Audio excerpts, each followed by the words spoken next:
Hello students, तो कैसे हैं आप सब। मैं यहाँ पे आपका बहुत ही बड़ा प्रॉब्लम का सोल्यूशन लेकर के आई हूँ जो कि है पैसेज। यस, अब पैसेज में सिर्फ स्टूडेंट के ही नहीं, टीचर के भी पसीने छूटने लगते हैं उसका आंसर ढूंढने में। यस, क्योंकि ये रहता है हमारा अनसीन पैसेज जो कि सबसे ज़्यादा आपके अटेंशन मांगता है, सबसे ज़्यादा टाइम कंजप्शन हो जाता है। सो मैं यहाँ पे आपको ऐसा ट्रिक बताने वाली हूँ जो कि परमानेंट ट्रिक रहने वाला है। कोई सा भी पैसेज आए, कोई आपको बता नहीं सकता कि कौन सा पैसेज आएगा, इसीलिए कोई सा भी पैसेज आए आप बहुत ही ईजी तरीके से उसको सॉल्व कर सकते हैं।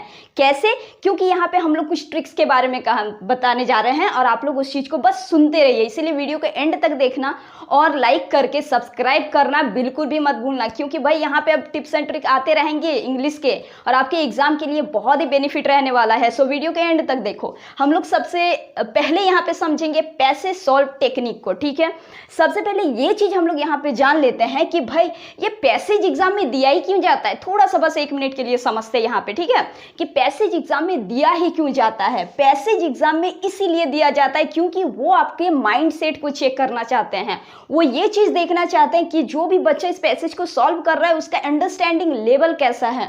ठीक है, उसका कॉमन सेंस कैसा काम करता है। जो भी बच्चा का ये सारे चीज स्किल में अच्छे रहते हैं, वो कॉमन सेंस अगर लगा पाते हो विदाउट हाइपर होकर के, एकदम कामनेस से आप अगर अच्छे से लगा सकते हो तो आप 10 मिनट में, विद इन 7 to 10 मिनट में ही आप पैसेज को सॉल्व कर जाते हो। यस, क्योंकि इसमें बहुत बड़ा कोई ट्रेजेडी नहीं है और ये ऐसा नहीं है कि कोई टॉपर स्टूडेंट ही इसको सॉल्व कर पाएगा। अरे कोई भी स्टूडेंट कर सकता है, बस आपका दिमाग वहाँ पे, आप ट्रिक को वहाँ पे लगा सको तो। ठीक है, तो ये सारी चीज़ को सीबीएसई वाले जानने के लिए, एग्जामिनर जानने के लिए आपके क्वेश्चंस में दिए जाते हैं पैसेज। तो भाई ये सारी चीज़ तो आप हैं ही एकदम ब्रिलियंट, आप आराम से ये सारी चीज़ को कर लोगे क्योंकि आपके जो है सोचने का लेवल भी बहुत अच्छा है। तो एक ट्रिक आपको यहाँ पे जानना है कि हम पैसेज को किस तरीके से यहाँ पे सॉल्व करें कि बहुत ही कम समय में हम लोग इसको सॉल्व कर पाएँ। देखो भाई, सबसे पहले तो यहाँ पे आपको समझना है कि आपका जो पैसेज जो है इसका पर्पस क्या है, इसका इंटेंशन क्या है। ठीक है, इसका एम क्या है। ये एम इसका तो आप समझ गए कि भाई आपका कॉमन सेंस यहाँ पे चेक हो रहा है। तो एक चीज समझ जाओ, पैसेज जो होता है ना, इसके 2 टाइप से ही दिए जाते हैं। या तो पैसेज गुड होता है या तो बैड लेवल में दिए जाते हैं। मतलब कि या तो कोई भी चीज का एडवांटेज बताया जाता है या तो उसके डिसएडवांटेज बताए जाते हैं। इतने क्लियर है ना। ज़्यादा से ज़्यादा क्या बताएगा, यही ना यार। कोई भी टॉपिक को एक उठा लेंगे और उसमें या तो उसका एडवांटेज बताया जाएगा या तो डिसएडवांटेज। ये कॉमन सेंस हो गया। ठीक है, यहाँ तक माइंडसेट क्लियर है। अब देखिए, अब बताइए आप हमको एक चीज़। हम लोगों ने जाना है कि कोई भी क्वेश्चंस हो जिसका हम लोग आंसर जब लिखते हैं या फिर कोई भी पैराग्राफ जब पढ़ते हैं, तो आप जब उसके लास्ट वाले जब पैरा को जब पढ़ते हैं तो क्या आपको पता चलता है। कोई भी स्टोरी भी अगर हम लोग पढ़ते हैं तो सबसे लास्ट में हमें क्या पता चलता है, उसके कंक्लूजन। मतलब कि एक्चुअल में पूरा पैसेज में बताया क्या जा रहा है उसका निचोड़ निकाल करके नीचे दे दिया जाता है, जो कि स्टूडेंट लोग यहाँ पे दिमाग ही नहीं लगाते कि भाई पूरे पैसेज को तो ठीक है पढ़ लो, लेकिन उससे पहले आप अगर कंक्लूजन को पढ़ लेते हैं, मतलब कि हमारे लास्ट पैराग्राफ, ठीक है, लास्ट पैरा को आप अगर पढ़ लेते हो तो आप तो निचोड़ ही आपको मिल गया। ठीक है, तो उससे आपको बहुत ज़्यादा बेनिफिट होगी। तो सबसे पहला काम आपका क्या रहेगा कि स्टेप 1 रहेगा कि आप कंक्लूजन पे ध्यान दो। सबसे लास्ट वाले पैराग्राफ को सबसे अच्छे से आप पढ़ लो, एकदम स्लोली वे से। पहले दिमाग में ठीक है टाइम मैनेजमेंट को रखो, लेकिन बहुत हाइपर नहीं होना है, जल्दी जल्दी जल्दी जल्दी करना है। इस टाइप से क्या होता है कि वो कामनेस नहीं होता है और बहुत बार ऐसे करने से क्या होता है कि अच्छे चीज़ भी हम लोगों के छूट जाते हैं। इसीलिए ये चीज़ आपको नहीं करना है। यस, दिमाग में आपको टाइम मैनेजमेंट को रखते हुए अपने कामनेस से स्लोली वे में आपको समझना है। लास्ट पैराग्राफ जब आप पढ़ लेते हो तब आप क्या जाओ, गो थ्रू द क्वेश्चंस। तब आप क्वेश्चंस को एक बार रीड कर लो। बस आप क्वेश्चन को एक बार रीड कर लो, उस पर पूरा आपको घुसना नहीं है। क्यों? एक बार रीड करने से हमारे दिमाग में आ जाते कि भाई किस बेसिस में ये पूछ रहा है, अच्छा इसके बारे में पूछ रहा है, इसके बारे में पूछ रहा है। बस एक बार आपको बस गो थ्रू करना है। ठीक है, ये जब जाता है तब आप स्टेप 3 में जाओ और पैसेज को रीड करो।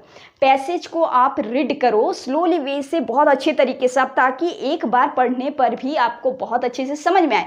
क्योंकि ये आप एकदम 100% आप श्योर रहो कि पैसेज में कुछ ऐसे वर्ड्स दिए जाते हैं जिसका कि मीनिंग आपको नहीं पता है। ये भी समझ लीजिए कि आपके टॉपर को भी नहीं पता है भाई इसमें। ठीक है, टॉपर भी ये नहीं कह सकता कि हमको हर एक, मतलब कि हर एक वर्ड का मीनिंग पता है, ये नहीं हो सकता है।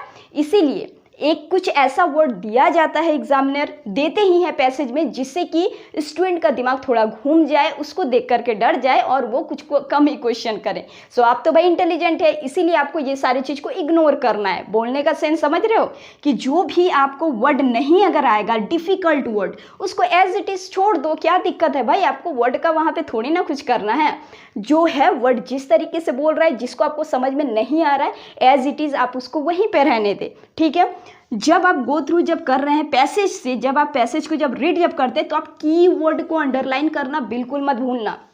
जैसे जैसे हम लोग पढ़ते हैं ना, तो कुछ कुछ वर्ड आपको इंपॉर्टेंट अगर लगे तो आप पेंसिल का यूज़ करके करना। किसका? पेंसिल का यूज़ करके। उससे कोई दिक्कत नहीं है, कोई इश्यू नहीं आएगा, ठीक है। सो आप पेंसिल से यूज़ करके कुछ कुछ वर्ड को अगर अंडरलाइन जब करते हो, तो आप फिर से जब क्वेश्चन पे जब जाओगे तो आपको वो चीज़ बहुत जल्दी मिलेगा, ठीक है। यहाँ तक भाई हो गया। और जो भी डिफिकल्टी वर्ड है उसको वहाँ पे रहने देना। एंड देन सबसे लास्ट वाला हमारा यहाँ पे क्या है कि आपको अटेम्प्ट कर लेना है। देख रहे हो ना, सिर्फ 3 स्टेप करके हम लोग पैसेज को कितना ईजी वे से सॉल्व कर सकते हैं, ठीक है भाई। अब देखिए क्या है कि जब आप सॉल्व जब करते हैं तो कुछ चीज़ों का आपको यहाँ पे ध्यान रखना है कि किस सीक्वेंस से आप उसको सॉल्व करो।